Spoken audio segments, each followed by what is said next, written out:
Mahirap at masakit isipin na sa ating bansa ay laganap na ang mga nagagahasa o nahahalay. Totoong hindi ito nawawala sa kahit na anong bansa. Napaparusahan din naman ang may mga sala na sa tingin ng nakararami ay sapat ng ganti o parusa sa kanila. Pero paano naman ang naiwang bakas nun sa mga biktima? Kagaya na lang nitong isang dalagitang may kapansanan sa pag-iisip. Paano sila lalaban kung sa tuwing susubukan nila ay sila pa ang nasisisi? Sapat na ba talagang kaparusahan ang pagkakakulong lang ng ilang taon? Paano kung may iba pang paraan para maiparana sa kanila ang sakit at trauma na kanilang idinulot? Gagawin mo ba kahit na alam mong maaari kang maparusahan ng Diyos? Halika at ating alamin ang buong istorya ng mga pangyayari tungkol sa isang kaso na masyadong sensitibo kaya hindi nais sa publiko. Masaya at tahimik ang pamumuhay ng maglolang Linda at Alisa. Isang kilalang manghihilot si Aling Linda sa kanilang baryo. Nagkaroon ito ng isang anak na babae pero namatay rin sa panganganak. Kung kaya ang naiwan nito na si Alisa ay pinalaki at inaruganan ng matanda. Hindi naging madali ang lahat para sa mga ito dahil mayroong intellectual disability o kakulangan sa pag-iisip ang apo. Sa loob ng 15 taon ay naitaguyod ng matanda ang lahat ng pangangailangan ni Alisa. Kaya bukod sa panghihilot ay nagtitinda rin ng mga gulay at kung ano-ano pa ang matanda sa harap ng kanilang bahay. Hindi naman kasi araw-araw ang kita sa paghihilot. Kaya kahit pangakapos, ay pinilit ng matanda na magdagdag ng pagkakakitaan. Swerte lang na nakatagpo si Aling Linda ng mabait na supplier ng karne, isda at gulay na siya niyang itinitinda. "Alisa! Tama na ang paglalaro! Halika na rito at kakain na tayo!" Lola Aman, lalaro pa ako eh. Yayaw ko pa kakain. "Isa! Papasok ka o hindi na kita paglalaroin sa labas?" Uwi na po ako. Tumakbo papasok sa loob ng may kaliitang bahay ang dalagitang si Alisa. Pagdating doon ay hingal na hingal itong lumapit sa kanyang lola para yumakap at humalik sa pisngi nito bago umupo sa upuang nasa tabi ni Aling Linda. "Apo ko, mamaya pagkakain ay maligo ka na ha.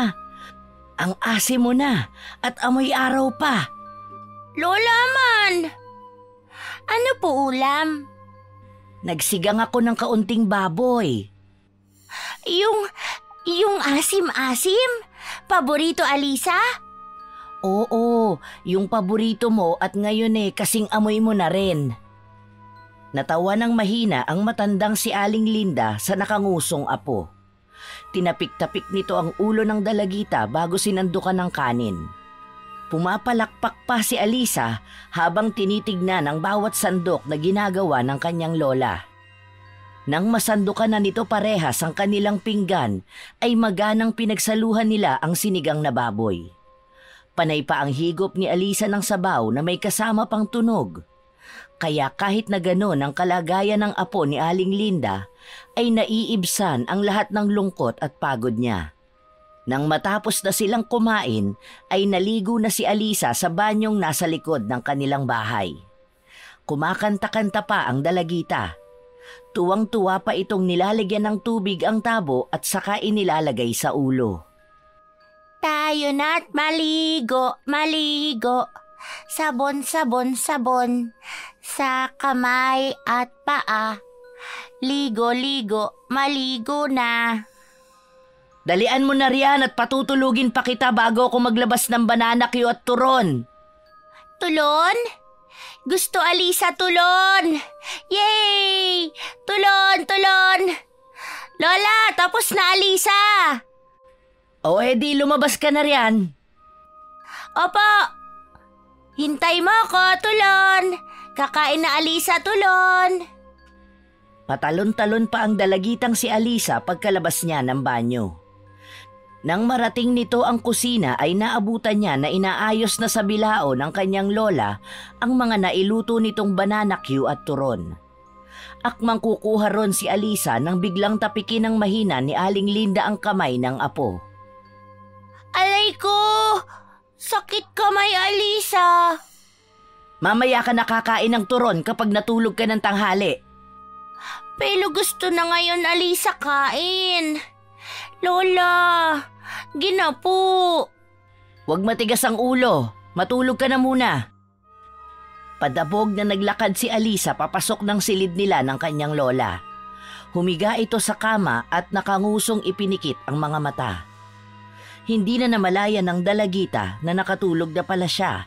Kaya nang bago lumabas ang kanyang lola ay sumilip muna ito kay Alisa.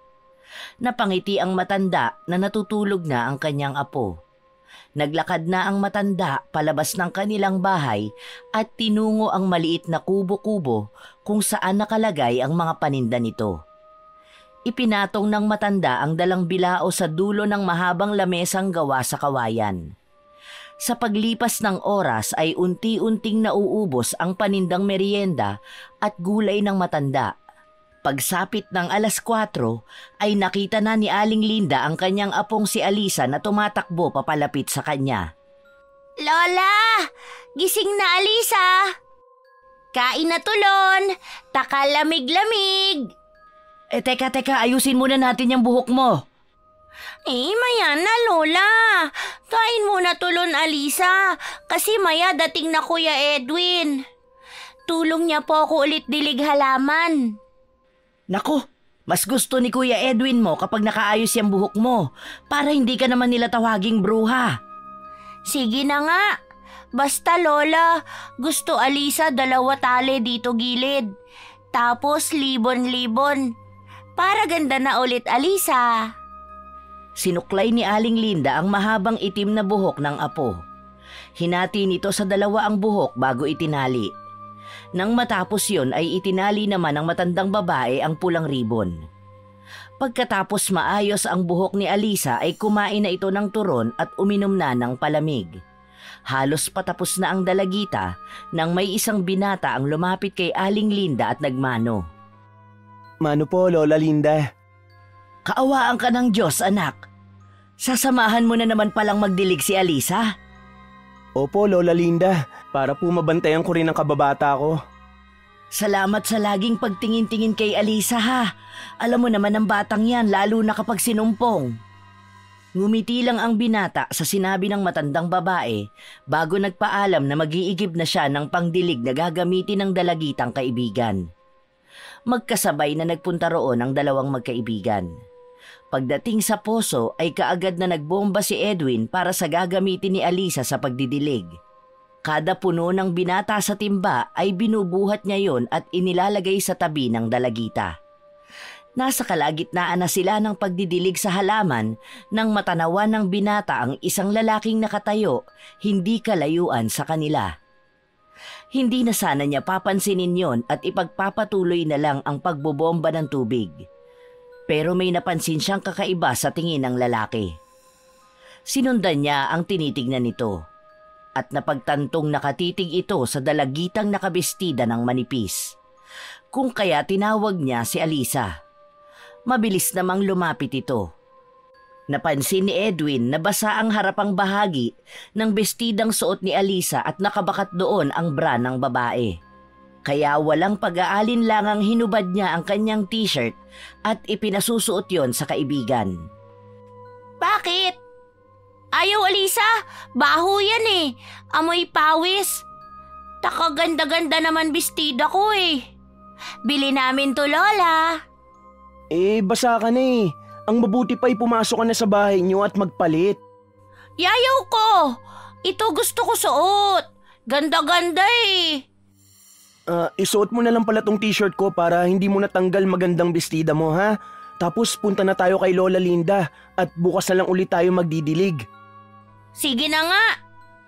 Kinuha na ni Alisa ang t-shirt na iniaabot ni Edwin at isinuot yun. Pagkasuot nun ay nagtatakbo si Alisa papunta sa kanyang lola. Napapailing na sumunod na lang ang binata sa kaibigan. Naglakad na rin si Edwin papunta sa matanda. Nang malapit na siya ay nakita niya si Ramon na siyang nagsusuplay ng gulay at mga karne kay Aling Linda. Abala naman ang matanda sa pagbibilang ng perang ibabayad sa lalaki.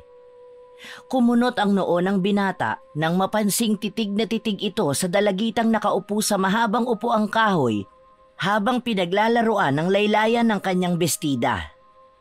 Lakad-takbong nilapitan ng binata ang kaibigan at pasimpleng hinarangan ang pwesto ni Alisa. Huy, umayos ka nga ng upo mo. Hindi ganyan ang tamang pag-upo ng dalaga. Ha? Hindi pa naman ako dalaga eh. Baby pa lang ako. Umayos ka ng upo. Sige ka, pag hindi ka umayos ng upo, hindi na kita tutulungan magdilig. Hindi na din ako pupunta dito. Ngumuso lang si Alisa at umayos ng pagkakaupo. Ilang saglit pa ay nagpaalam na si Ramon na aalis. Inalok pa ito ng matanda ng palamig at turon pero tumanggi ang lalaki at muling sumulyap sa dalagitang nakaupo sa tabi ni Edwin. Pero bago ito umalis ay halos pabulong na may sinabi ito sa matanda. Aling Linda, dapat hindi mo na masyadong pinapalapit ang apo niyo sa anak ng kriminal. Magandang dalaga pa naman ang apo ninyo. Baka mamaya mapahamak lang yan. Nako, mabait ang batang yan. Alam ko na hindi siya katulad ng kanyang ama. Isa pa halos sabay nang lumaki ang dalawang yan. Ramon, wag naman sana ninyong husgahan ng bata base lang sa ginawa ng kanyang mga magulang. Hindi madali ang mga pinagdaanan niya. Ang akin lang naman mag-ingat po kayo. Alam niyo po kung anong ginawa ng kanyang ama. Sariling anak niya ginahasa at pinatay. Masyado po kasi kayo mabait kaya nag-aalala po ako sa inyo ni Alisa. Salamat sa pagmamalasakit, pero sana sa susunod, wag niyo namang husgahan ng bata. Nagkakamot ng ulong bumalik sa elf si Ramon. Nagtatangis ang bagang nito at pinukol ng masamang tingin ng binatang si Edwin bago pinaandar ang sasakyan. Sa kabilang banda ay nilapitan ng matanda ang dalawa at inabutan ng mga ito ng palamig at turon. Magmerienda na kayo. Oh, apo, bakit suot mo ang t-shirt ni Edwin? Siya po kasi Lola. Pilit niya suot to sa akin. Nabasa po kasi ang bestida niya kaya pinasuot ko na po yung t-shirt ko. May kanipisan po kasi ang suot niya Ayaw naman po niyang palitan ng damit niya kahit na pinapauwi ko po siya. Ganun ba? Hindi ka naman nag-iingat sa mga galaw mo. Mabuti na lang pala at nandito ang kuya mo Paano na lang pag nagkapamilya na yan? Hindi naman umimik si Alisa at masiglang kinain na lang ang turon na ibinigay ng lola. Napapailing na lang ang matanda sa kanyang apo. Pagsapit ng paglubog ng araw ay tinulungan ng binata ang maglola na maglikpit ng mga paninda na araw-araw naman itong ginagawa. Doon na rin ito kumakain ng hapunan bago umuwi sa bahay kung saan ay wala itong kasama. Nang matapos na sila ay sabay-sabay na pumasok ang tatlo sa loob ng bahay. Kaagad namang kumilos ang binata para ihanda ang lamesa at iinit ang natirang sabaw ng sinampalukang manok. Naku naman Edwin, ikaw na naman ang nag-aasikaso niyan. Lola naman, alam niyo naman pong dito lang ako nakakabawi sa lahat ng tulong at pag-unawa niyo po sa akin kahit hindi niyo naman po ako kadugo. Hindi ka naman na iba sa amin. Kayo ng ate mo. Kayo ang nagbabantay sa anak ko noong nasa sinapupunan pa lang si Alisa. Hindi ko alam kung tanda mo pa yon. Batang-bata ka pa kasi nun. Idol po ni ating ang anak ninyo. Maganda na, mabait pa. Kagaya niyo po. Binola pa ako ng batang ito. Oh, kain na po tayo. Masayang nagsalo ang mga ito sa hapunang nakahain sa lamesa. Panay lang ang subo ni Alisa at higop ng sabaw. Pero si Aling Linda ay malungkot na sumusulyap kay Edwin. Naaawa ang matanda sa binata. Imbis kasi nakaawaan ito ay hinuhusgahan pa dahil sa nagawa ng kanyang mga magulang. Lola Linda, bakit po? May problema po ba? Wala naman. May naisip lang ako. Kung tungkol na naman po ito sa mga kabaryo natin huwag niyo na lang pong pansinin. Mas kilala niyo naman po ako kaysa sa kanila eh. Napangiti ng totoo ang matanda. Ibang-iba kasing mag-isip si Edwin kumpara sa mga kaedara nito. Ipinagpatuloy nila ang pagkain. Nang matapos ay nagpresenta si Edwin na huhugasan muna ang kanilang pinagkainan bago umuwi. Hinayaan na lang ito ni Aling Linda dahil kahit tumutol siya ay gagawin pa rin ang binata. Ilang minuto lang ang itinagal nito sa paghuhugas. Nang makauwi ang binata ay sakalang nagsara ng pinto ang matanda. Lingid sa kanyang kaalaman ay may 2 pares ng mga mata ang nagmamatsyag sa kanila. Nasa likod ito ng punong malapit sa kanilang bahay at nakatapat sa bintana ng silid ng maglola. Ngumisi ito bago naglakad palayo sa pinagtataguan. Kinabukasan ay normal na araw lang para sa maglola. Pagsapit ng 3:00 ay may lumapit sa maglolang nagtitinda. Isa ito sa kanilang kababaryo. Humingi ito ng tulong kay Aling Linda dahil sumasakit na raw ang tiyan ng anak nito kahit 5 buwan pa lang ang ipinagbubuntis. May pag-aalinlangan man ang matanda ay mas nangibabaw ang mabait at matulungin nitong puso. May takot man na iwang mag-isa ang apo ay tiwala naman siyang hindi ito mapapahamak. Isa pa ay ilang minuto na lang ay darating na rin ang binatang si Edwin. Nasa dulo rin kasi ang bahay nito at may kalayuan. Kaya kailangan nilang magmadali para mahilot pa ni Aling Linda ang anak nito. Para maiwasan na rin ang paglabas ng bata na wala pa sa tamang buwan. Patakbong nagpunta ang matanda sa loob ng kanilang bahay at kinuha ang mga gamit bago bumalik. "Alisa! Aalis sandali si Lola ha. Hintayin mo rito si Edwin.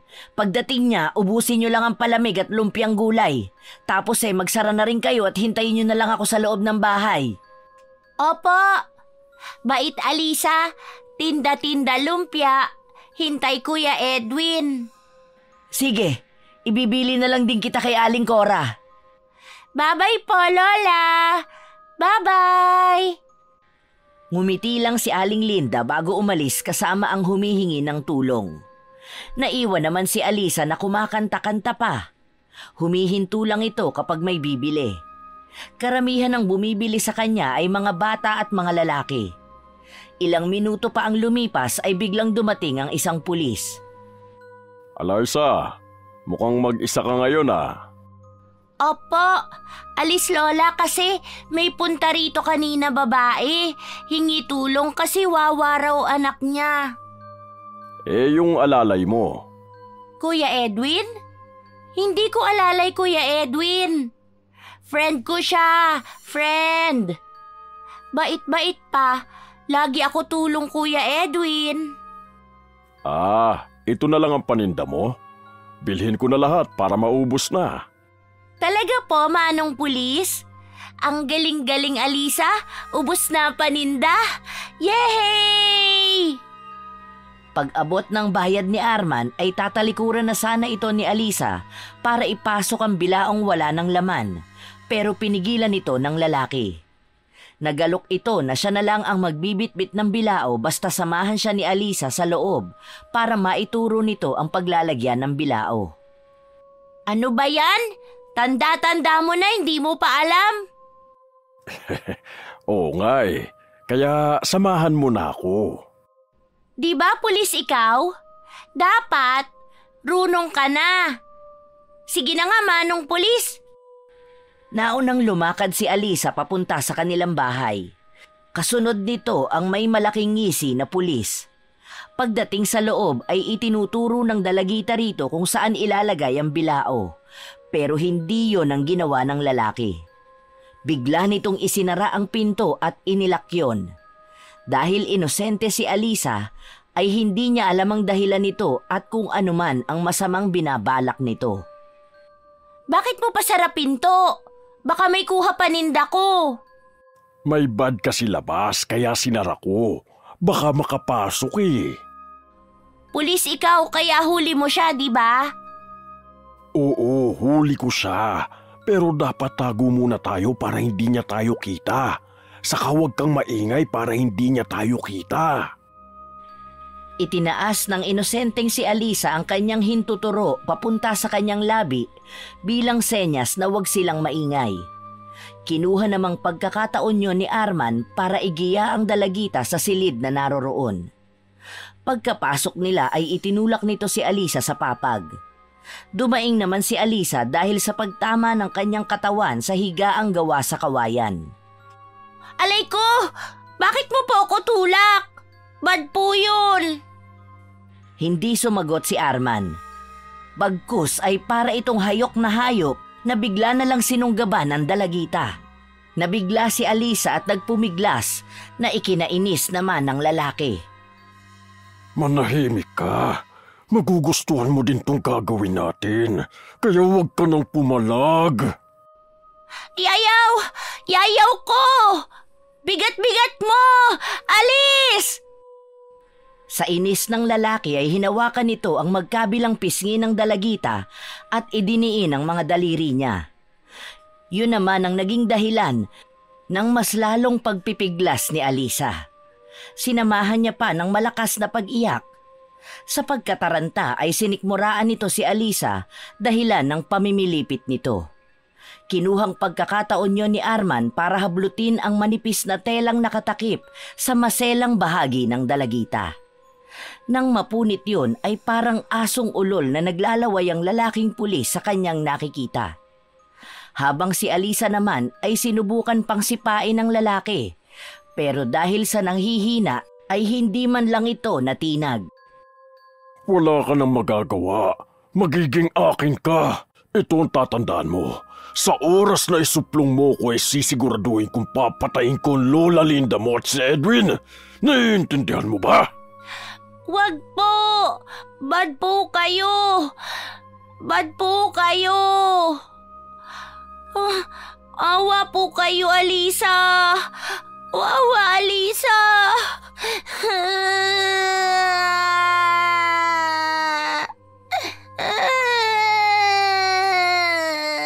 Huwag kang mag-alala. Akong bahala sa'yo. Dadaling kita sa langit. Tumayo ang lalaki at mabilis na hinubad ang pantalon at brief. Sinubukan ni Alisa na tumayo pero hirap na hirap siya sa pagkilos. Nang mapansin ng lalaki yon, ay para itong isang demonyong sabik na sabik at kaagad na hinaplos ang maselang bahagi ni Alisa. Pilit pang itinutulak ng dalagita ang lalaki habang ang isang kamay ay pilit na tinatakpan ang maselang bahagi para hindi nito yon mahawakan at patuloy pa ring nakikiusap. Kaya ang ginawa ni Arman ay dinampot nito ang napunit na panty ng dalaga at sapilitang itinapal yon sa bibig ni Alisa saka hinawakan ng dalawang pulsuhan ng humahagulgol na dalagita. Pinaghahalikan nito ang makinis na mukha ni Alisa.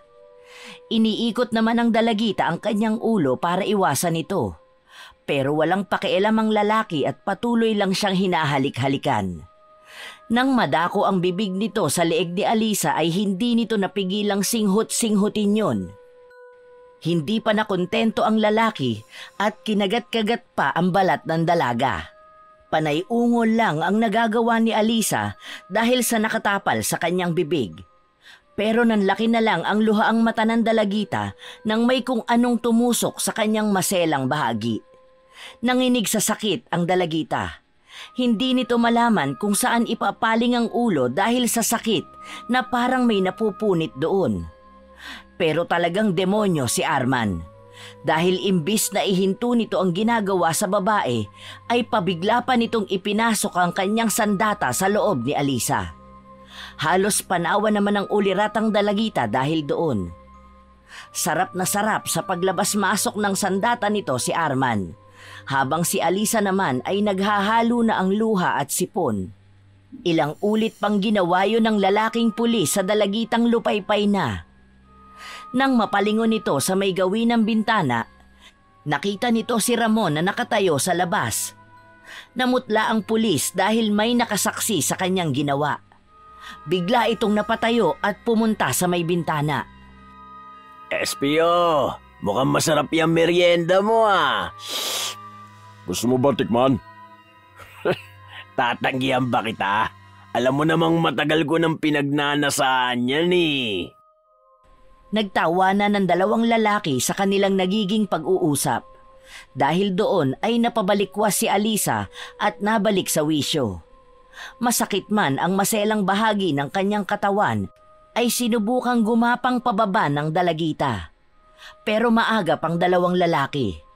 Kaagad na tumalon sa bintana papasok si Ramon at kaagad na lumapit sa dalagita. Dahil sa natanggal na ang busal sa bibig ni Alisa ay sumigaw ito. Nagulat si Ramon kung kaya sinampal nito ang dalagita at iniikot padapa ito. Dahan-dahan lang. Baka masira ang makinis na kutis niyan. Pasensya na, SPO. Hindi ako nakapagpigil eh. O sige na. Alis na ako at baka mapansin ng kasama kong nawawala na naman ako. Ikaw nang bahala dito ha. Linisin mo yan bago ka umalis. Huwag kang mag-alala, SPO. Ako nang bahala dito. Ngumisi lang ang lalaking pulis bago tumalon palabas ng bintana. Habang ang naiwang si Ramon naman ay nagmamadaling ibinaba ang salawal at walang pag-iingat na ipinasok ang naghuhumindig na alaga sa perlas ng dalagita. Napahiyaw na naman si Alisa at nagpupumilit itong tumihaya para makalaban. Pero ang demonyong lalaki ay diniinan lang ang kanyang ulo kaya panay ngawa lang ang nagawa ng dalagita.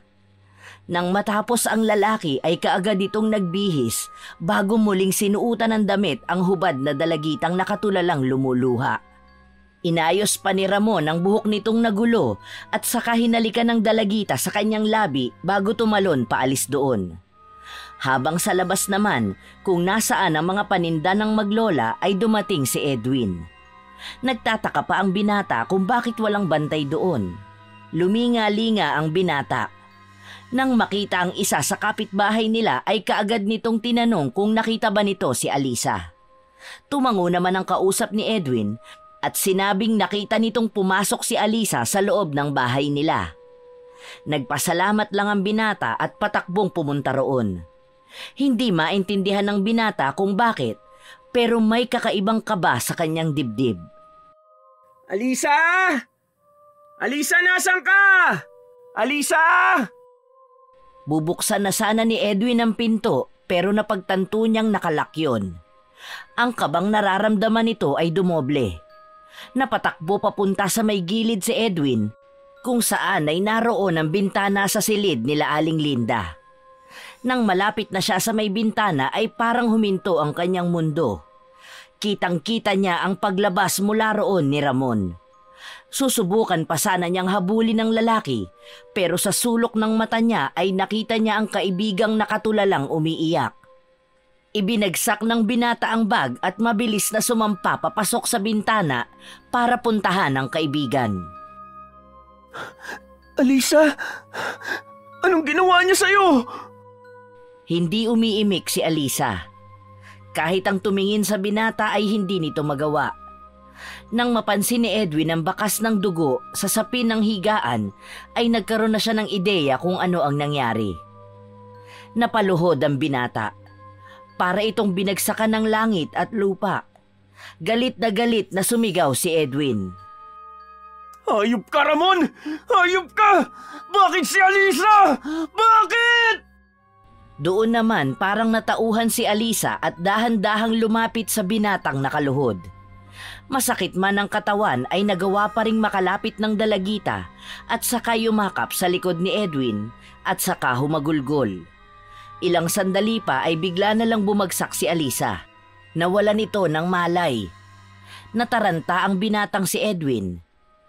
Dali-dali niyang binuhat ang dalagita at tumakbo palabas ng bahay habang sumisigaw para humingi ng tulong. Tulong! Tulungan niyo ako! Tulong! Kaagad namang nakakuha ng atensyon yon ng kanilang mga kapitbahay. Nagtakbuhan ang mga ito palapit sa binatang may daladala kay Alisa. Ang lahat ay nataranta habang ang isang matandang lalaki naman ay mabilis na kinuha ang tricycle nito para maisakay ang dalagitang walang malay at si Edwin. Isa sa mga naroon ay si Aling Cora. Nagsabi ito kay Edwin na siya na ang bahalang maghintay sa pagbalik ni Aling Linda. Tumangulang ang binata. Ang mahalaga sa kanya ay maisugod si Alisa sa ospital.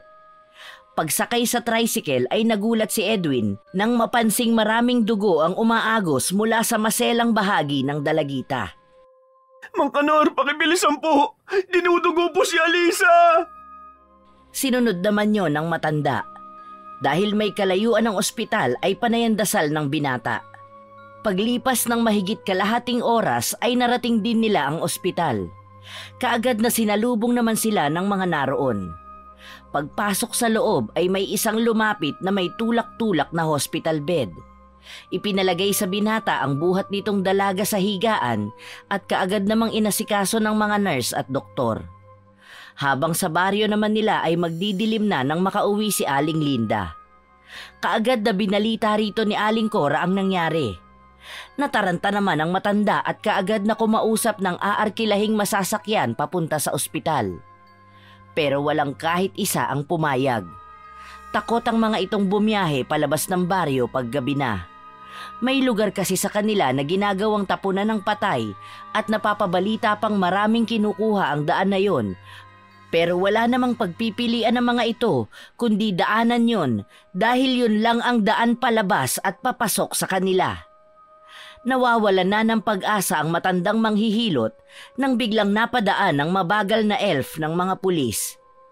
Hinabol niya yon na kaagad namang napansin ng nagmamaneho. Huminto ito at sinilip si Aling Linda. Oh, Aling Linda, bakit po?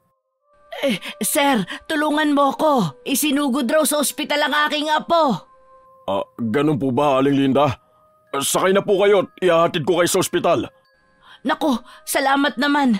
Hulog ka ng langit. Mabilis namang sumakay si Aling Linda sa passenger seat ng elf. Habang nasa daan ay hindi mapakali si Aling Linda. Tanging ang apong si Alisa ang buhay niya. Dito na umiikot ang kanyang mundo. Kaya wala siyang ibang ginawa kundi ang sisihin ng sarili. Nang marating nila ang ospital ay nagpresenta si Arman na sasamahan ng matandang manghihilot. Labis-labis naman ang pasasalamat dito ni Aling Linda. Pagdating sa may nurse station ay nagtanong sila kung anong kwarto nakalagay si Alisa. Tinanong ang matanda kung kaano-ano siya ng pasyente. Nang sinabi ni Aling Linda na siya ang guardian at lola ng dalagita, ay pinapapunta sila sa isang Doktora Rodriguez. Nagbigay na rin ng direksyon nito kung saan nila makikita ang doktora. Hindi naman yun kalayuan kaya kaagad nilang nakita. Nang makapasok sila sa opisina nito ay pinaupo sila ng doktora at masinsinang kinausap si Aling Linda. Marami itong sinasabi.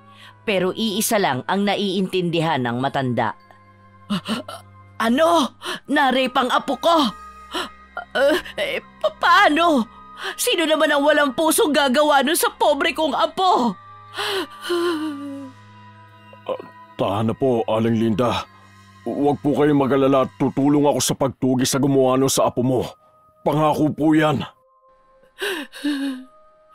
Marami pong salamat, SPO De Leon. Arman na lang pong itawag niyo sa akin. Hindi naman po tayo iba eh. Magkababaryo naman po tayo.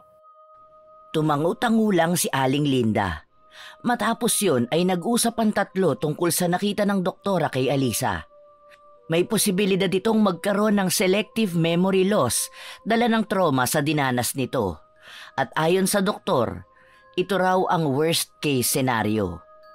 Pero ang sabi pa ng doktora, ipagdasal na lang nila na sana ay hindi ganon ang mangyari kay Alisa para makapagsalita ito at maituro ang may gawa nun sa dalagita.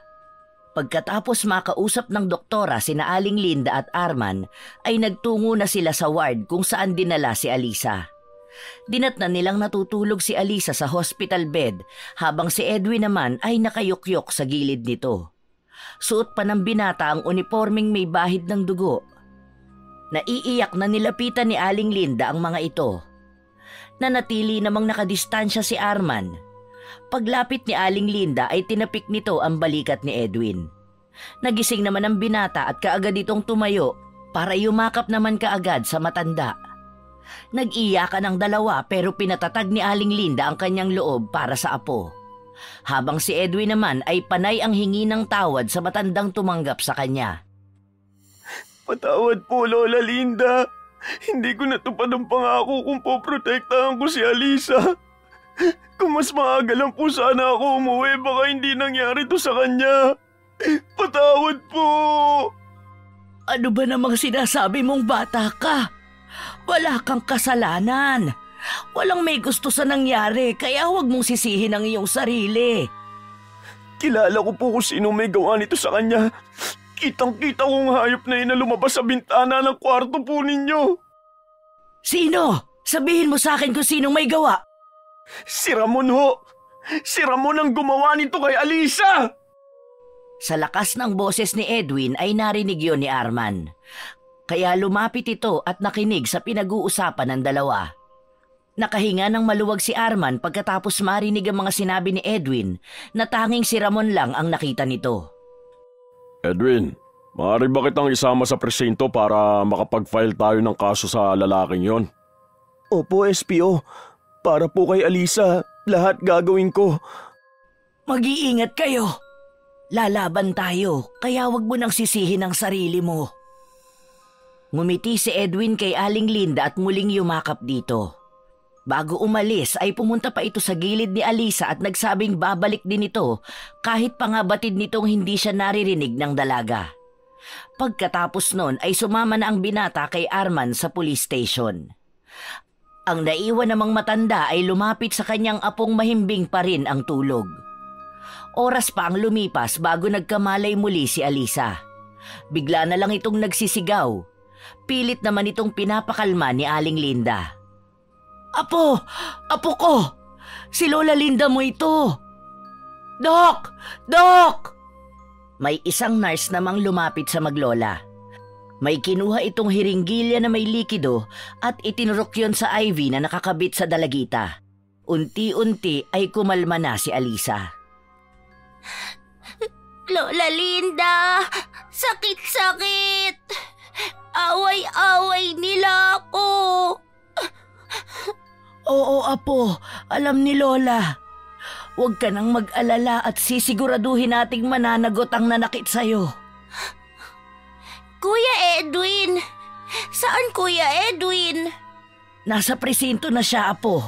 Ipakukulong natin ang gumawa sa'yo nito. Presinto? Dami pulis doon? Tumango si Aling Linda. Kumunot ang noo ng matanda nang bigla siyang tinalikuran ng apo. Hinayaan na lang muna nito si Alisa. Batid ng matanda na hindi madali ang pinagdadaanan nito. Lumipas ang araw at wala pa ring ipinagbabago si Alisa. Madalang itong magsalita at tumamlay na rin. Humina na rin kumain. Ibang-iba na ito sa Alisa na masigla at laging masaya. Simula nang makalabas ito sa ospital ay lagi na lang itong nasa sala at nakatanaw sa malayo. Nahuli na rin si Ramon.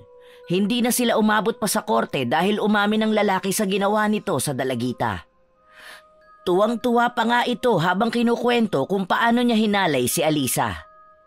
Nagpupuyos man sa galit ang puso ni Aling Linda ay nakahinga na rin siya ng maluwag dahil nanagot na ang may sala. Hindi man madali ay nagpatuloy pa rin sila sa kanilang buhay. May nagbago man sa buhay nila ay nais pa rin ng matanda na bumalik sa normal ang apo na biktima ng panghahalay. Isang araw habang nagtitinda si Aling Linda kasama si Edwin ay bigla na lang dumating si Arman. Bumili lang ito at tinanong kung pwede ba nitong madalaw ang dalagita. Aba, oo naman! SPO, maraming salamat talaga sa pagtulong mo sa amin ha. Kung hindi mo siguro kami tinulungan hindi mahuhuli ka agad ang demonyong si Ramon. Si Aling Linda naman, trabaho ko po yun. Isa pa po hindi naman po kayo iba sa akin. SPO, tara na po. Samahan ko na po kayo sa loob. Kahit ako na lang. Samahan mo na lang si Aling Linda magtinda. Walang lingon-likod na basta na lang naglakad papunta sa bahay ng maglola ang pulis. Hindi na nahintay nito ang sagot ni Edwin. Pagpasok sa loob ng bahay ng maglola ay nakita kaagad ng lalaki ang hinahanap. Nakaupo lang ito sa sofa na gawa sa kawayan. Nakataas pa ang paa nito at yakap-yakap pa nito ang magkadikit na tuhod habang nakatulala. Nilapitan niya ito pero may distansya. Kumusta ka na, Alisa? Biglang nanlaki ang dalawang mata ng dalagita. Dahan-dahan itong pinihit ang ulo papunta sa direksyon na pinanggagalingan ng boses.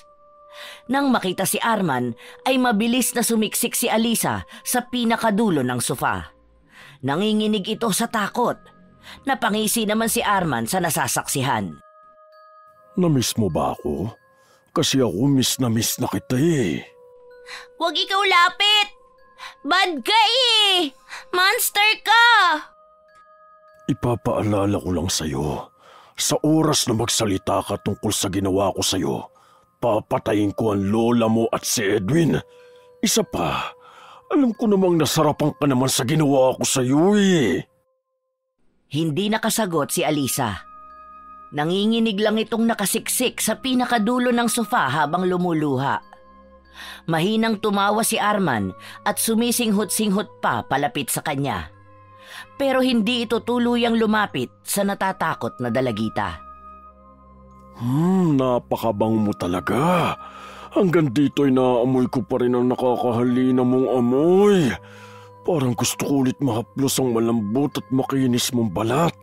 Kaya kung gusto mo ulit makarating sa langit, tawagin mo lang ako. Lingid sa kaalaman ni Arman, ay narinig ni Edwin ang lahat ng sinabi nito sa dalagita. Napakuyom ng kamao ang binata. Gusto mang saktan ni Edwin ang walang hiyang pulis ay nagpigil siya. Ang plano niya ay hahanap siya ng ebidensyang maaaring magturo sa hayop na pulis. Aalis na sana sa kanyang kinatatayuan si Edwin nang masagi niya ang isang timba na malapit sa bungad ng pinto. Naging alerto naman ang pulis at lumayo sa dalagita. Anak ng putya! Sino yan? Humugot ng malalim na buntong hininga si Edwin. Lakas loob itong naglakad papasok at nagkunwaring kararating lang. Ay, SPO, nagulat po ba kayo? Pasensya na po, hindi ko napansin ang timba. Nasagi ko. Kanina ka pa ba dyan? Kararating ko lang po. Pinapatawag po kayo ng mga kasama niyo po. May radyo daw po sa inyo. Ganun ba? Sige pala. Mauna na ako ha. Dadalaw na lang ulit ako sa ibang araw. Mukhang hanggang ngayon apektado pa rin si Alisa sa nangyari sa kanya. Kung papayag lang si Aling Linda nais ko sanang tumulong sa pagpapagamot kay Alisa. Kailangan niya na ng psychiatrist. Sige po, sasabihin ko po kay Lola Linda. Ngumiti ng malapad si Arman bago lumakad paalis. Nang tuluyan ng mawala sa paligid si Arman ay sakalang lumapit si Edwin sa dalagitang hanggang ngayon ay nakasiksik pa rin sa dulo ng sofa. Tahimik pa ring lumuluha ito habang yakap ang sarili. Alisa, ayos ka lang ba? May ginawa na naman ba sa'yo si SPO? Bad yun! Monster! Takot, Alisa! Huwag ka na matakot. Hindi na hahayaan ng kuya na mapahama ka ulit. Huwag ka na umiyak ha. Gagawa ng paraan ng kuya para tuluyan ng mawala ang monster na yun, okay? Promise? Itinaas ng binata ang kanyang hiniliit at ganon din si Alisa. Simula ng mga oras na yon ay wala nang ibang inisip ang binatang si Edwin kundi ang humanap ng ebidensya na pwedeng magdiin kay SPO De Leon. Lumipas pa ang mga linggo at patuloy na nag-imbestiga ang binata. Pero kahit anong gawin nito ay wala talaga siyang makuha. Kaya humugot na lang ng lakas ng loob ang binata at sinubukang sabihin ang lahat ng narinig kay Aling Linda. Ha? Sigurado ka ba riyan sa sinasabi mo? Naku, hindi tayo pwedeng basta lang mambintang. Lola Linda, sigurado po ako sa mga narinig ko. At kitang-kita ko po kung paano natakot si Alisa sa kanya. Alisa, sabihin mo kay Lola na totoo mga sinasabi ko. Yayaw! Galit monster! Takot-takot ako! Lola, maniwala po kayo. Binantaan pa niya si Alisa na papatayin tayong dalawa kapag nagsumbong siya. Abay kung ganon, kailangan nating ipaalam ito sa pulisya. Wag! Gagalit monster eh! Doon, bad! Anong gagawin natin? Habang nag-iisip pa sila ng kanilang gagawin, ay bigla na lang sumigaw si Alisa. Napatingin ang dalawa sa dalagitang ngayon ay nakatayo na. Nataranta sila nang makita ang dugong umaagos sa hita nito. Napatayo kaagad si Edwin at patakbong lumapit dito.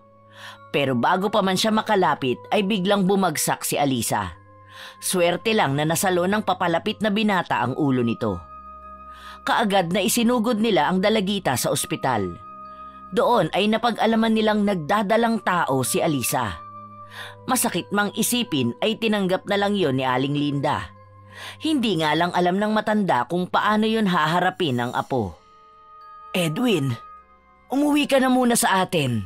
Kuhanan mo na lang ng ilang pares ng damit si Alisa. Saka kuhanin mo na rin yung kumot na nasa sofa ha. Sige po, Lola Linda. Bibilisan ko po para may makasama po kayo dito. Mag-iingat ka. Kaagad na umalis si Edwin at sumakay ng tricycle pabalik sa baryo. Pagdating sa bahay nila Aling Linda ay mabilis na kinuha nito ang lahat ng bili ng matanda. Pagkatapos nun ay pumunta muna si Edwin sa kanilang bahay para magpalit ng damit. Pero para hindi siya malayuan ng lalakarin ay nagdesisyon ang binatang sa may sagingan dumaan. Mas maiksi ang lalakarin ni Edwin kung doon ito dadaan kaysa sa mismong daanan. Habang naglalakad ang binata palagpas sa sagingan ay may naulinigan nitong mga boses.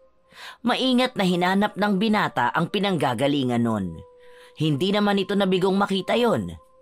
Dali-daling nagtago sa isang puno ng saging si Edwin na ilang di pa lang ang layo sa mga nag-uusap. Sabi ko naman sa'yo na ako nang bahala. Bilib talaga ako sa'yo, SPO.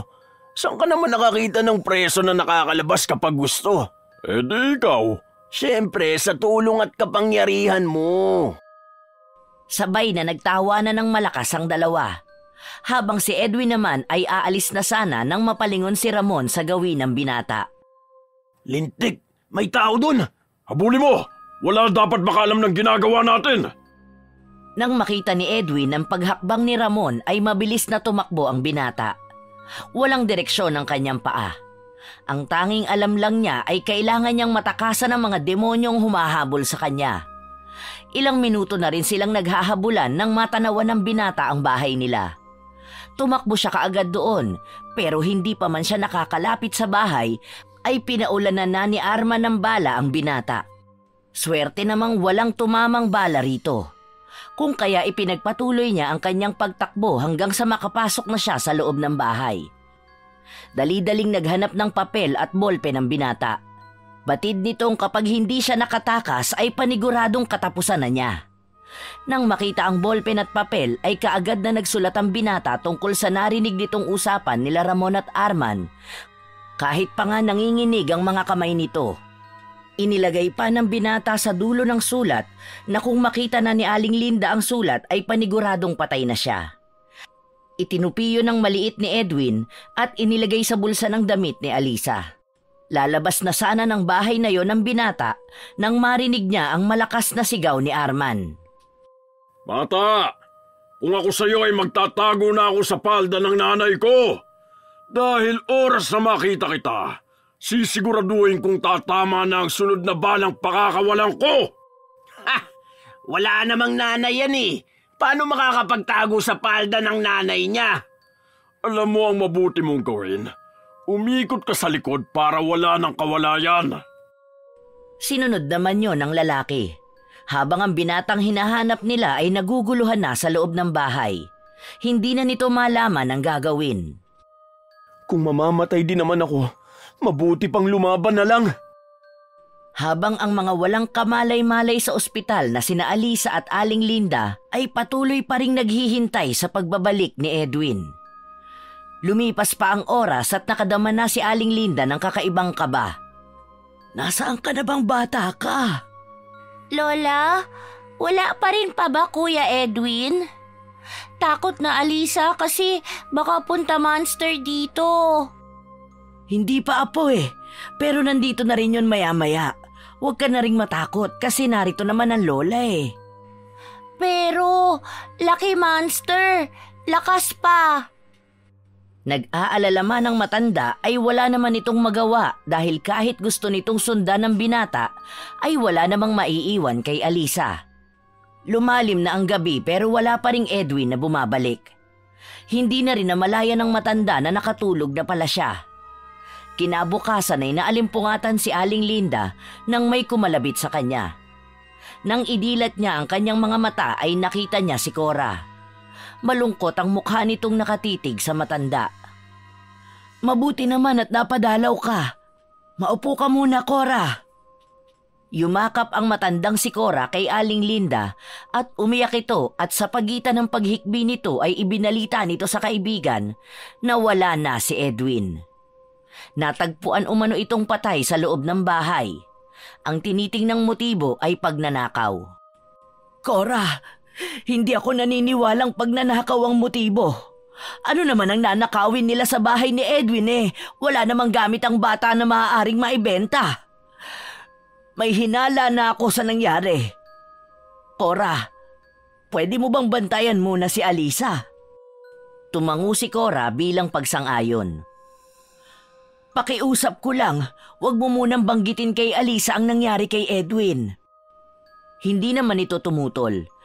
Sapagkat batid ng matanda na hindi madaling pakalmahin ang pagwawala ni Alisa na kadalasan ay tanging si Edwin lang ang nakakagawa.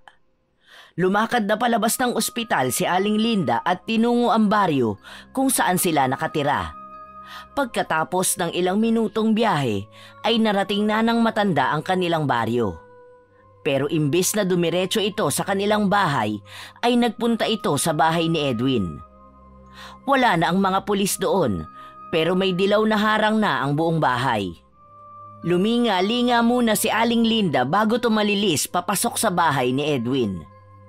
Pagpasok niya ay nakita niya kaagad ang bakas ng dugo sa sahig. Hindi na yon masyadong pinagtuunan ng pansin ng matanda. Bagkus ay inilibot niya ang kanyang paningin. Habang ginagawa yon ay nakuha ang atensyon nito ng isang bagay na nasa gilid ng upuang kahoy. Nilapitan yon ng matandang babae. Isa yung supot na may kalakihan. Walang pag-aalinlangang kinuha niya yon at hinalungkat. Bawat damit na mailalabas niya mula sa plastik ay pinapagpag niya. Ilang sandali pa ay may nalaglag na isang papel na nakatupi ng maliit. Binuksan yon ni Aling Linda. Lola Linda, alam kong nasabi ko na ang mga nalaman ko, pero bukod sa magkasabwat sina Ramon at SPO, ay nalaman kong nakakalabas-masok pala roon si Ramon, at si SPO ang nasa likod ng lahat ng yun. Bago pa po ako may ibang malaman ay nakita na po nila ako at hinabol. Habang sinusulat ko po ito ay nasa labas na ang mga demonyo at nakahanda na akong sakmalin. Ito na po siguro ang katapusan ko. Kung mamamatay po ako ay dalawa lang po ang may gawa.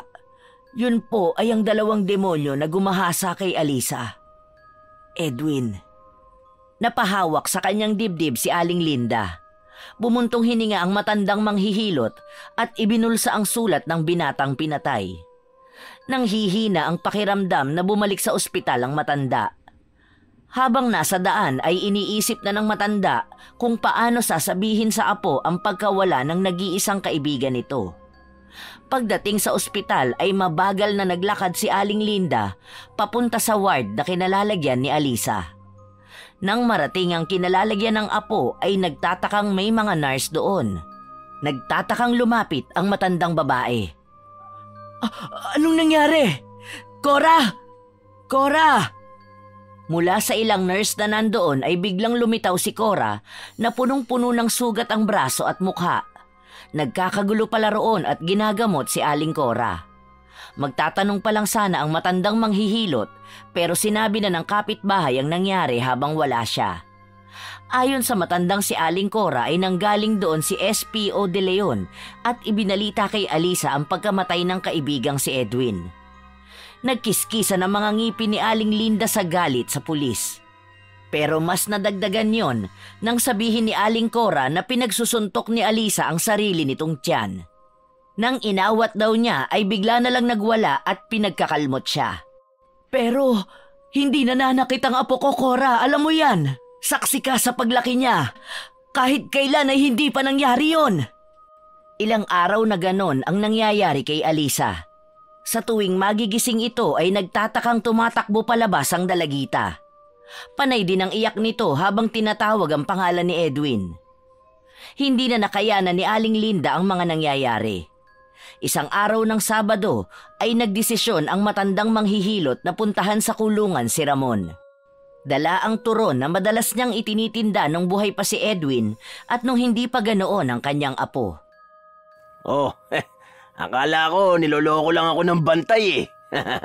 Andito ka nga pala talaga, tanda. Ano bang atin? Hindi na ako magpapaligoy-ligoy pa. Buntis si Alisa. Oh, ano ngayon? Baka nabuntis nung ampun nyo. Ano nga ulit pangalan nun? Edwin. Tama si Edwin. Ang anak ng kapwa ko kriminal. Napatayo si Aling Linda at malakas na sinampal ang lalaki. Pero imbis na dumaing sa sakit ay tumawa pa ito ng malakas. Tila ba nang aasar pa? Pabatong inihagis ni Aling Linda sa mukha nito ang dalang turon na nakalagay sa plastik na lalagyan bago tumalikod at umalis. Habang ang naiwang lalaki naman ay panay ang mura at kinuha ang baunan. Binuksan niyo ng lalaki sa kakinain ng turon ng may gigil. Lingid sa kanyang kaalaman ay pain lang yon ng matanda sa kanya. Nang makalabas na si Aling Linda sa BJMP, ay humalakhak ito ng malakas. Kasabay nun ang pag-ihip ng malakas na hanging sinamahan pa ng pagkulog. Napahinto naman ang nasa paligid ng matanda. Ang lahat ay nagtataka sapagkat mataas at tirik na tirik ang araw pero malamig ang hanging sinabayan ng pagkulog.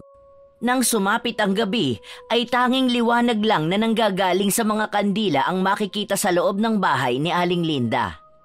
Nakadapa ito habang bumibigkas na mga salitang ito lang ang nakakaintindi.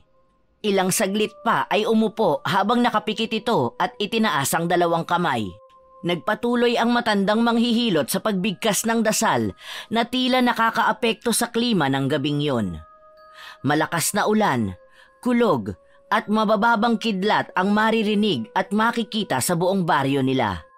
At habang lumalalim ang gabi ay mas lalong nagagalit ang langit at patuloy ito sa paghagupit ng mabababang kidlat.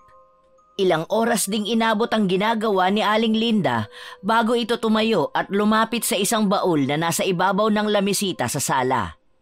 Binuksan niyo ng matanda at naghalungkat. Isang boteng may laman. Ang laman nun ay patay na pulang ahas na nakababad sa isang kakaibang likido. Tinanggal ng matanda ang takip ng bote at saka sinugatan ng daliri at pinatulo yun sa isang papel na may nakasulat. Pagkatapos ng 3 patak ay nirolyo ng matanda ang papel at hinipan ito bago ilaglag sa boteng may patay na pulang ahas. Mabilis na sinara ni Aling Linda ang takip nun. Kumuha ito ng isang malambot na sanga ng halamang gumagapang. Para ito sa ginawa mo sa aking mga apo. Pahihirapan kita ng paunti-unti. Sisiguraduhin kong hihilingin mong mamatay na lang dahil sa sakit na mararamdaman mo. Isinusumpa ko. Ako ang magiging bangungot mo at bahala na sa iba pang mangyayari sa'yo ang aking alagang si Pula. Matapos isagawa ni Aling Linda ang kanyang maitim na paghihiganti, ay maingat na ibinalik nito ang bote sa loob ng baul at tinakpan niyo ng itim na tela. Nang matapos ay tinungo na ng matanda ang kwarto nila ng kanyang apo. Nadatnan niya roon si Alisa na nakatanaw ng malayo sa bintana. Tulala pa rin ito habang lumuluha. Nilapitan ni Aling Linda ang apo. Apo, matulog ka na. Kailan balik Kuya Edwin? Miss na siya ni Alisa. Sabi niya balik siya eh. Protektahan daw niya ako, monster. Pero iwan niya ako. Alam ko, mahirap tanggapin, apo. Pero kailangan din nating palayain ang Kuya Edwin mo. Huwag kang mag-alala. Si Lola na ang bahala sa mga taong kumuha sa'yo kay kuya mo. Guro, yung monster, kuha Kuya Edwin. Baka kuha ka rin niya akin. Yayaw! Yayaw ko iwan mag-isa. Lola, takot monster. Baka balik siya tapos kau naman kuha niya. Yayaw, Alisa! Hindi mangyayari yon. Malakas si Lola. Hindi ko sila hahayaang kuhanin ako sa'yo. Pangako yan, apo. Kaya halika na, matulog na tayo. Lumapit naman ang dalagita sa kanyang lola. Yumakap ito ng mahigpit at humalik sa pisngi ng matanda. Hinalikan naman ni Aling Linda sa tuktok ng kanyang ulo si Alisa. Nang kumala sa pagkakayakap ang dalagita, ay humiga na ito at pumikit ng mariin. Isang ngising nakakatakot naman ang gumuhit sa labi ni Aling Linda habang nakatingin sa bintanang bukas. Hindi na yon isinara ng matanda kahit pa nga napakalakas ng ulan at hangin. Sinadya niya yon para malayang makagalaw ang kanyang pinakawalang dasal. Nang humiga si Aling Linda ay kaagad itong nakatulog ng may ngiti sa labi, sapagkat napagod ito sa ginawang pambabarang kay Ramon. Kinabukasan, inihabilin muna ni Aling Linda kay Aling Cora si Alisa. Nagpunta ang matanda sa bahay ni Arman. May daladala pa ang matanda na isang lalagyang may laman ng kalderetang pato. Kumatok ang matandang manghihilot. Tao po! SPO de Leon! Tao po! Bumukas ang pinto ng bahay ni SPO de Leon. Ngumiti ng malaki si Aling Linda at saka bumati sa may edad na babaeng ina ni Arman. Ngumiti at bumati rin ito pabalik. Inalok ng ina ni Arman na pumasok si Aling Linda. Nagpunta lang ako rito para magpasalamat kay SPO de Leon. Ipinagluto ko siya ng kalderetang pato. Hindi ba, paborito niya ito? Labis ang galak ng ginang. Nagpasalamat ito kay Aling Linda at nagpaalam sandali para ibaba sa kusina ang dala ng matanda. Tatawagin din daw nito ang anak para personal na makapagpasalamat si Aling Linda. Ngumiti lang ang matanda. Ilang saglit pa ay dumating na ang lalaking pulis na hindi nakauniforme. Oh, Aling Linda, napadalaw po kayo. Gusto ko lang magpasalamat sa pagtulong mo sa amin ng aking apo. Ipinagdala nga pala kita ng kalderetang pato. Ako mismo ang nagluto niyan at sinigurado kong espesyal. Aba, kalderetang may gata po? Naku, paborito ko yun! Nasa kalagitnaan sila ng pag-uusap nang dumating ang ina ni Arman na may dalang tray na naglalaman ng juice at 2 platito na may kalderetang pato. Mas lalong lumaki ang ngiti sa labi ng matanda nang mabilis na kinuha ni Arman ang platito at kumuha ng karne ng pato at kinain. Ang sarap naman po, Aling Linda. Mukhang kailangan magdagdag ng sinaing ni Mami ah. Kumain ka lang ng kumain. Dinala ko talaga yan para sa'yo. Yun nga ang ginawa ni Arman. Lumipas pa ang mahigit kumulang kalahating oras ay nagpaalam na rin si Aling Linda. Pag alis kila Arman ay muling pinuntahan ng matanda ang hayop na si Ramon. Nasa loob na ng BJMP noon si Aling Linda at malaki ang ngiti nito sa labi habang hinihintay ang pagdating ni Ramon. Hindi naman na siya naghintay ng matagal. Ilang sandali lang ay dumating na ang hinihintay, kasama ng isang bantay papalapit kay Aling Linda. Mas lumaki ang ngiti ng matanda nang makita ang itsura nito. Nanlalalim ang mga mata, bumagsak ang katawan at lumolobo ang tiyan. Ang laki yata ng ipinagbago mo. Hayop kang matanda ka! Anong meron sa turong dinala mo dito? Masarap ba ang turon? Nararamdaman mo na ba? Demonyo ka! Alam kong ikaw may gawa nito! Noon pa man may naririnig na akong isa kang mangkukulam! Sana inisip mo yan bago mo kinanti ang apo ko. Hindi ka pa nakontento at kinitil ninyo ang buhay ng inosenteng bata. Kung tutusin, kulang pa yan sa idinulot nyo sa aking mga apo. Kulang pa yan sa kahayupan mo. Sisiguraduhin kong pagsisisihan mo ang pagkalaban sa akin. Pagkagaling doon ay masigla pang umuwi si Aling Linda sa kanilang bahay. Inabot na rin siya ng hapon kaya binigyan na lang niya ng kaunting halaga si Aling Cora para sa pagbabantay nito kay Alisa. Nang maiwan na ang maglola ay kaagad na inasikaso ng matanda ang buntis na apo. Kumusta ang araw mo, apo? Galing po Kuya Edwin dito. Sabi niya, malapit na raw po tapos lahat. Pero alis din siya agad. Sabi nga Alisa, wag na siya alis kasi lungkot ako. Pero alis siya. Tama ang kuya mo. Malapit mo nang makamit ang hustisyang nararapat. Matatahimik na rin ang kaluluwa ng Kuya Edwin mo. Tatalon-talon naman si Alisa sa tuwa. Nang sumapit ang gabing tahimik, ay binulabog na lang ang magkakapitbahay ng isang malakas na sigaw. Bilang maliit na komunidad, ay mabilis na naglabasan ang magkakapitbahay. Nakita nila ang isang dalagang tumatakbo papalayo sa isang lalaking punong-puno ng kulugo. Sinalubong naman yon ng mga kalalakihan. Ano bang problema ninyo? Kriminal ang hinahabol ko. Isa siyang bayarang babae. Anak ng... Hindi niyo yata kilala ang binabangga ninyo. Baka gusto niyong ipapatay ko kayong lahat. Lihim na napangiti si Aling Linda. Sa itsura ngayon ni Arman, mapagkakamalan nitong may ketong. Pero mas natuwa ang matandang manghihilot nang atakihin ng mga kalalakihan sa kanila ang pobreng pulis. Sinusundan ng tingin ni Aling Linda ang nagtatakbong si Arman habang hinahabol ng mga galit na tao. May mga kalalakihan pang may hawak na taga.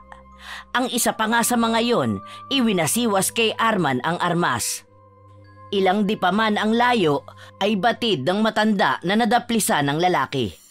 Base na rin sa paraan ng pagkakahawak nito sa kanyang braso. Tumalikod ang matanda habang bumubuka ang bibig. May ibinubulong ito sa hangin na animoy sila lang ang nagkakarinigan. Lumapit muli sa baul si Aling Linda at kinuha naman doon ang isang bote na naglalaman ng maraming langgam na hantik. Binulungan nito ang bote bago hinipan at pagkatapos ay ibinalik sa baul. Ilang sandali pa, isang malakas na sigaw na parang nasasaktan ang umaalingaw-ngaw sa paligid. Masayang-masaya naman si Aling Linda sa nangyayari. Nang mapansin ni Alisa yon, ay lumapit ito sa kanyang lola at inaya na itong matulog. Lola, tulog na tayo. Antok Alisa na. Halika na apo, mukhang mahimbing ang magiging tulog ko. Matapos ang gabing yon ay napag-alaman ng mga taga-baryo na si Arman pala ang lalaking hinabol ng mga ito. Naswertihan lang na nakatakas ang lalaki sa mga humahabol. Magkaganon pa man, ay hindi na ito nakabalik sa serbisyo at nagtago na. Kahit ang pamilya nito ay hindi alam kung saan ito nagpunta. Ilang buwan pa ang lumipas ay napabalitang isang preso ang namatay sa loob ng kulungan dahil daw sa aswang. Natagpuan daw ang katawan ni Ramon na tuyot na tuyot. Nakanganga pa raw ito at dilat ang mga mata. Para raw itong naubusan ng dugo dahil sa halos butot balat na ang lalaki. Labis ang pagdiriwang ng matanda sa nangyari. Bagamat nakapagtago si Arman, ay batid ng manghihilot na hindi rin ito mabubuhay. Sinigurado niya yon. Lalo na at kahit buhay pa ang dating pulis, ay puno na ng langgam na hantik ang bawat himaymay ng laman nito. Unti-unti na ring nababalik sa dati ang dalagitang si Alisa. Kaya kahit na kinasusuklaman noon ni Aling Linda ang lahi niya, ay masasabi naman itong may kasiyahang naidudulot pa rin ang karunungang itim. Lola, dali po. Sulat-sulat po ako mga pangalan. Pag babae ang baby ko, siya si Veronica. Tapos, tatawagin natin siyang Nick-Nix. Pag lalaki naman, gusto ko Alwin. Tapos, tawag ko siya Win-Win. Ikaw ang masusunod sa magiging pangalan ng baby mo. Basta lagi mong iingatan ang tiyan mo, ha? Sa kasalukuyan ay tahimik nang namumuhay ang mag-inang sina Alisa at Win-Win. Bago pa man magpahinga ng tuluyan si Aling Linda, ay naturuan na nito ang dating dalagita na ngayon ay isa ng ina. Sa kadahilan ng pag-aari nila Aling Linda ang lupang kinatitirikan ng pwesto nito at bahay ay nanatili na lang doon ang mag-ina. Si Alisa na rin ang nagpatuloy sa nasimulang negosyo ng kanyang lola. At wala nang iba pang makapagpapasaya rito kundi ang alagaan at mahalin si Winwin.